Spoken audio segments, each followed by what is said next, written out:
The Sour Grape by Jory John and Pete Oswald. I'm a grape, a sour grape. Grrr.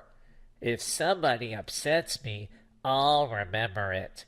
If somebody wrongs me, I won't forget it. If somebody insults me, I'll never ignore it. Nope. See that banana over there? The banana slipped and bumped into me, so I'm holding a grudge. See that orange? That orange didn't call me back for a week. Grudge. See that lime? That lime borrowed my scarf and never returned it. Grudge. I suppose I've got pretty thin skin for a grape. Nobody steps on this grape. Grrr. Granted, it wasn't always this way. I grew up in a close-knit bunch. There were about 3,000 of us in our little community. We were sweet to each other. You look nice today. So do you. No, you do. We all lived on a vine. Sure, it was a bit claustrophobic, especially when we were trying to get ready in the morning. Are you done in there? Come on! But my family was ripe with humor, goodwill, and warmth. We did our best with what we had. Are you going to finish that? My grandparents visited on the weekends. We'd stroll in the sun, and they'd teach us what they knew. They said it takes a bunch to raise a seed. They said that good grapes roll their own way in life. They told us to be kind, forgiving, considerate, and grateful. Or grapeful, my grandpa said with a wink. Above all, no matter what life throws at you, and there will be a lot, try to stay sweet, my grandma said. Indeed, we said in response. And for a while, I was the sweetest of the sweet. I said please. I said thank you. I brushed aside life's little annoyances. I knew how good I had it. Oops. Ha ha, no problem at all. But then, one day, something changed in me. It was my birthday. I had rigorously and vigorously planned a birthday party for weeks. I'd sent out invitations with the date prominently displayed. Get this, I had a Ferris wheel, a magician, and hay rides. I had snacks upon snacks upon snacks. The highlight of the party, though, was a fireworks display, which would happen at sundown. I stood out front and waited for folks to arrive. I had a gigantic smile on my face. I waited. Everybody was a little late, it seemed. No big deal, no big whoop. So I waited. A tumbleweed rolled by. A coyote howled in the distance. The sun sank behind the hills, and I waited. Nobody showed up, and I mean nobody. I considered everybody I'd invited, and only one thought came to mind. Grudge, grudge, grudge, grudge, grudge, grudge, grudge, grudge, grudge, grudge. By the time the fireworks show started, with me as the sole spectator, I was scowling. After that, my personality became something else entirely. I went from a sweet grape to a bitter grape to a snappy grape. Who moved my chair? Finally, I became a sour grape. Grrr. I started holding minor grudges that eventually became major grudges. Why don't you watch where you're going? I scowled so much that my face got all squishy.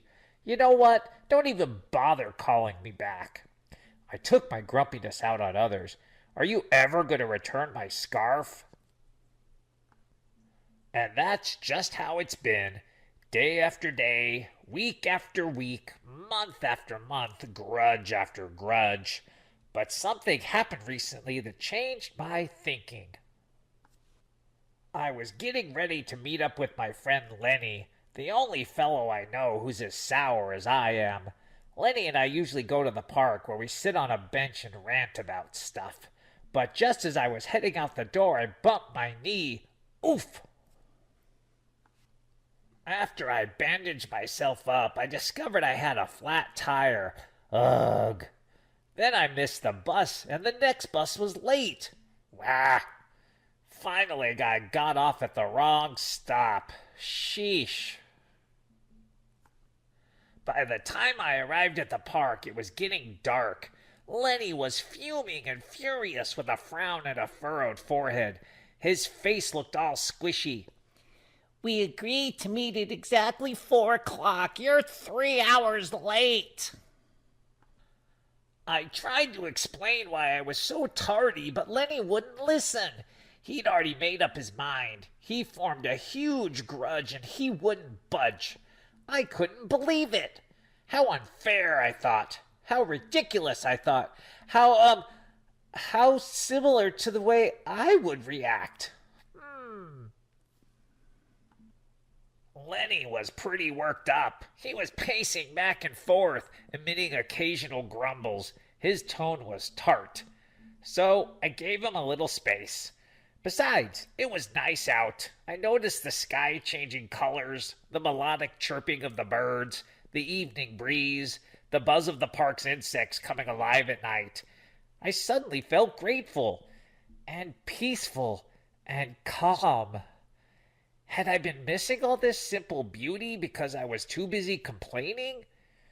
Meanwhile, old Lenny stormed off, muttering something about disrespect and lack of consideration. I'm pretty sure I heard him add a grr, too. I walked home. I pulled a dusty box out from under my bed. There were old family photos inside. I spotted myself in one of the pictures. I was so sweet. I knew that little grape from the photo was still a big part of me, deep down. It would just take some work to get back there again.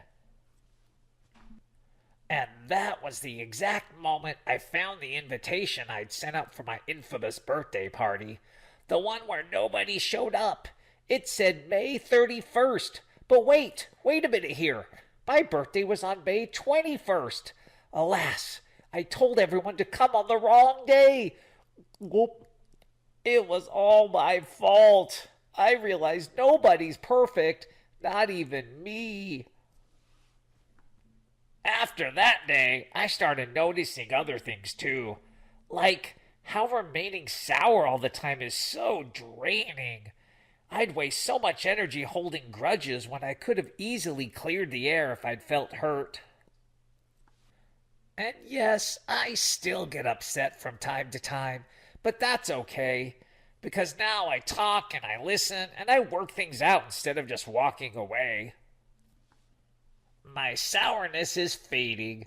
I'm letting go of all my grudges. And hey, it's working. Slip-ups happened. I'm just glad you're okay. Oh, thanks. That scarf looks sublime on you. Why don't you keep it? Really? You're the best.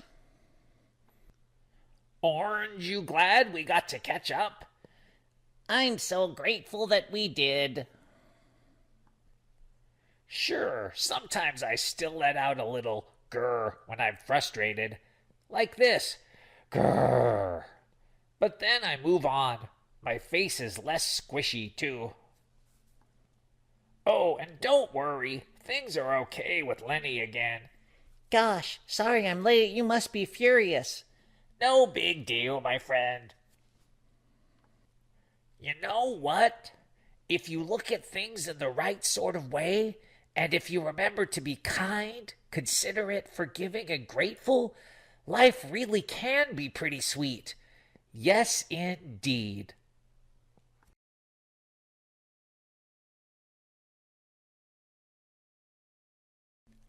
Thanks for listening. This has been Mr. Wilsey. We'll see you later.